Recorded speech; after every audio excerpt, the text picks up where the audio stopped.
Hey everybody, welcome back to YellowCard Vanguard. I'm your host, Toku from It's Toku TV on Twitch. Today I've got a super special awesome 6 attack, 18 drive check, 24 negates, playthrough any hand trap Messiah combo for you guys to enjoy. I call it Mugen Messiah. First thing to note is that this is only legal in the Japanese format of the game where we do have access to the grade 3 triggers from Vanguard 0 promos, and it really does hurt the consistency without it. Secondly is, even with the grade 3 promos, the chances of resolving this fully successfully is pretty fucking high roll.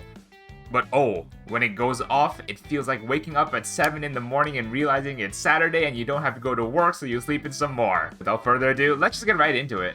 So a few pieces of this combo to make note of. You're going to be wanting to be on Harmonix Messiah. Alter Ego works as well, just as long as you're able to get that Force 2 marker onto your Vanguard circle. Then in hand, you're also going to want 2 copies of Sacrifice, 1 copy of Lady Gunner of the Neutron Star, and 2 copies of Remarkable Burst Monk. Alright, so to start the combo, we're obviously going to pay stride with any one of our many grade 3s in the deck. And we're going to go into our stride, Basaltus Messiah. From here, we're going to call down our Sacrifice Messiahs, our Burst Monks. Now, it doesn't matter where you call these units down because, realistically, the only card attacking this turn is our Vanguard. So you can call the Burst Monks in the front, you can call them on an Axel circle, it does not matter.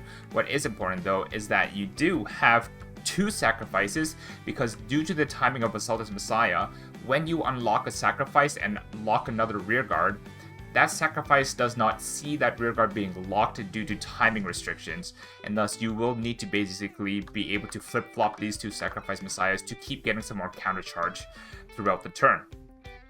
We also need to have GB1 for our Lady Gunner, which we did achieve through striding into Basaltus Messiah, for her effect that when we place her down, we can lock one of our rearguards.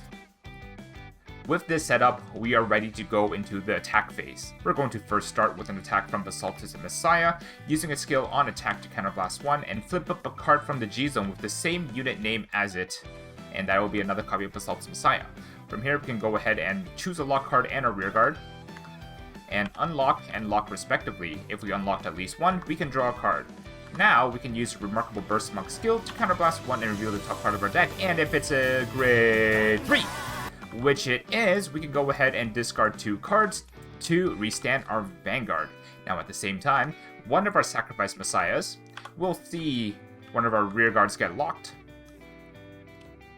and be able to give us a counter charge.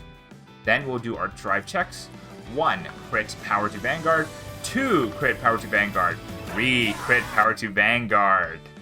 And so already here, we're looking at lethal. We can go ahead and do another swing, use Basaltus skill again to counterblast, flip another Basaltus. Now for each of these, we can go ahead and choose a lock card, a rearguard.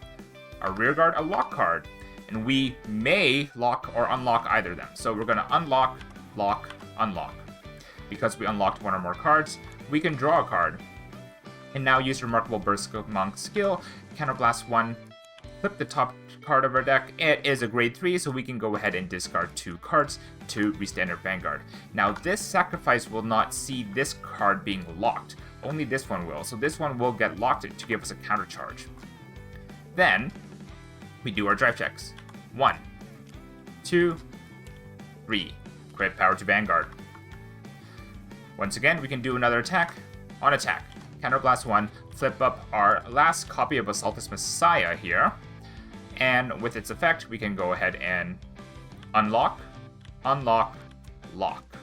Because we unlocked 1 of our cards, draw a card, Remarkable Burst Monk, counterblast, reveal the top card of our deck. It's a grade 3. Who would have guessed we can discard 2 to restand our Vanguard? Now, this Sacrifice Messiah does not see any of the rearguards being locked, but this one does. So we can lock this one to get a counter charge and perform our drive checks.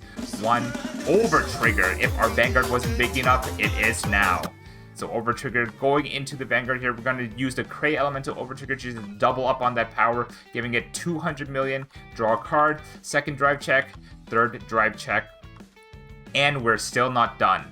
Now you may be thinking, Toku, you're all out of Basaltus Messiah. How the fuck are you supposed to resolve this effect now?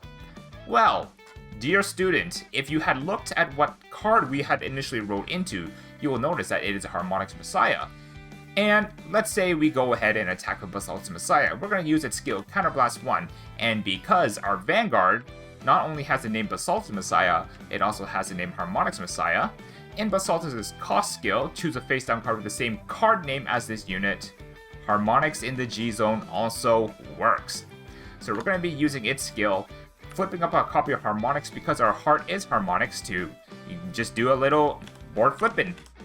We'll get our draw. We'll use Burst Monk, Counterblast to reveal the top card of our deck, and it is a grade 3, who would have guessed. Discarding 2 to get another restand, and then this sacrifice, I believe. Either way, one of them will see, one of them will not. This will lock itself to do that, and we can do our drive checks here. 1, 2, 3. Now we do have one more Counterblast left, so we can go ahead and just, why not? Flip up another one of the Harmonics there. Unflip, unflip, lock. Now at this point, we're going to switch it up a bit. This sacrifice sees this get locked, so we can lock this one to get a counter charge to be able to resolve this Burst Monk skill here. Hopefully I didn't forget to draw, but Burst Monk will go ahead and put the top card of our deck, and it is a grade 3 once more. This gets us a restand, another 3 drive checks, and on this last attack, nothing else to do but to swing 3 times. 1, 2, 3. Alright, at the end of that, let's take a look at how many cards in hand we had. 1, 2, 3, 4, 5, 6, 7, 8, 9, 10, 11, 12, 13, 14, 15, 16, 17, 18. So just a quick run through of the deck list we use, highlighting the combo pieces to start off. So looking at the grade 3 lineup here, we're running both Alter Ego and Harmonics Messiah as our ideal ride. They have the Messiah name to fulfill the heart condition required for a lot of our effects, but mainly they get that Force 2 onto the Vanguard circle. Harmonics Messiah does have the benefit of sharing the name with our grade 4 unit in the Stride deck, and that is Harmonics Messiah. Now, we've also got 4 copies of Lady Gunner of the Neutron Star, 4 copies of Remarkable Burst Monk, as well as 4 copies of Sacrifice Messiah. These are our key combo pieces. We want to max out on this as much as possible. You also see that we also have 4 copies of Ideal Ego Messiah. Ideal Ego Messiah is actually a very cool way to actually find any missing combo pieces. You can attack Ideal Ego Messiah, use his skill to find a Burst Monk from the top 3 cards of your deck, call it as lock, and that way you have a locked Burst Monk to be able to unlock with Basaltis to go into your combo. Obviously, we're going to be running 4 copies of Lady Battler of the White Dwarf because it is just that important to find that Alter Ego, that Harmonics Messiah, to be able to ride into to find that grade 2 Force marker. As we go into our auxiliary units, we have 4 copies for Arrestor Messiah. Really only here so that we can maybe even damage deny. Has a self-lock skill that can be used for multi-attack alongside of any of our Messiah strides. We have 1 copy of Prayer Child of Steady State Cosmo, just a very solid PG to be able to use, not restricted being grade 0 or anything. That way we're able to open up our trigger lineup for all of our grade 3 triggers. We've got 4 of the Oblivion Quasar Dragon. What's its effect? It's a grade 3. We have 4 of Dragonic Overlord and the Rebirth, which is a Kagero unit, but because of the reverse rulings, we're able to play it in this deck. And that way we have another 4 grade 3 critical triggers to play alongside our multiple restanding Remarkable Burst Monk strategy. We've also got Chaos Breaker Dragon, a Link Joker, grade 3 critical unit, 3 copies of Blink Messiah. It's just another critical. The more criticals we get on our restanding Vanguard, the better. And finally, the Overtrigger. Honestly, the Brant Gate Overtrigger is probably better, but if you do have the Bling and the Drip for the new Vanguard Overdress Overtriggers, use those because you'll be styling on your opponents with how many times you're going to be drive checking in a turn. Obviously, we're going to be using the new Neon Messiah starter just for that extra draw, and going into our grade 4 lineup. 4 copies of Basaltis Messiah. This is the stride that we want to stride into. We'll be flipping it face up as many times as possible, as well as 4 copies of Harmonics Messiah, because when we do ride into Harmonics Messiah, and as we exhaust all of our Basaltis Messiahs, we want to be able to still resolve the Basaltis Messiah's skill on the Vanguard Circle regardless. Every other card, auxiliary, we don't care. We're looking to kill them on stride 1, so Glue Ball Avalanche could be your favorite stride. Integral Messiah could be your favorite stride. Any G-Guards you want could be your favorite G-Guards as long as you have these 8 cards here. But yeah, that is pretty much it for this episode of Yellow Card Combos. It was a pretty short and sweet one, but it was something that I had discovered a while ago that I really wanted to share and do to BRO Clan Collection Cores. I never had a chance to do it until now. So something off of my chest being able to present it to you guys. I hope you guys enjoyed it. Look forward to a lot of Messiah-related combos as both Zistral and I look towards incorporating the new reverse units into Yellow Card combos and how they work in Premium. In any case, that's it from me on this episode of Yellow Card Combos from YellowCard Vanguard channel. Stay connected with us and thank you so much for watching.